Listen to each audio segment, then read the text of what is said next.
Hi guys, it's Meng. Today we're making pandan sponge cake. It's light, not too sweet, very aromatic, great for afternoon tea time.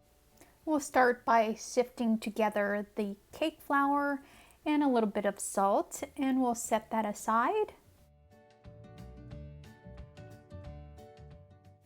Separate 8 eggs into large bowls and set those aside.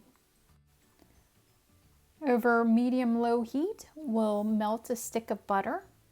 Once the butter has completely melted, we'll add our flour mixture, turn off the heat, but let the flour mixture cook over residual heat for a minute or two.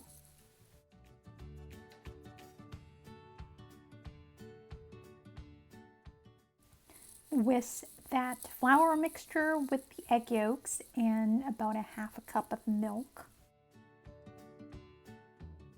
Make sure to get it really smooth at this point. You can add the pandan flavor by either adding essence or the pandan paste. I'm using about a half a teaspoon of pandan paste this time.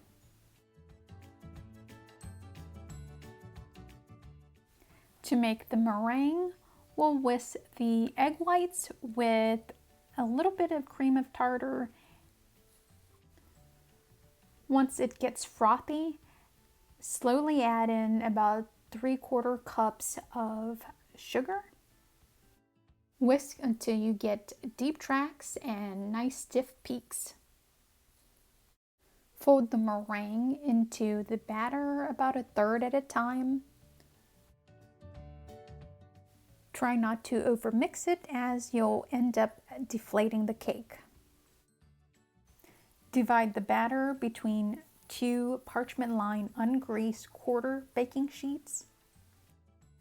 Bake at 325 degrees Fahrenheit for 13 to 15 minutes or until your tester comes out clean. Run an offset spatula around the cake, turn onto a cooling rack and let it cool completely. For this cake, I'm making a simple whipped cream by whipping heavy whipping cream with a little bit of confectioner sugar and a little bit of vanilla extract. If you want pandan whipped cream, you can use about 1/8 a teaspoon of the pandan paste or about like a half a teaspoon of the pandan essence.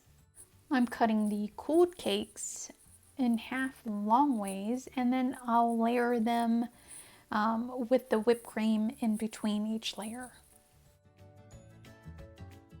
To get the nice clean edges, use your serrated knife and cut the edges. Enjoy! Thanks for watching. For this recipe and more, visit crumbs.com.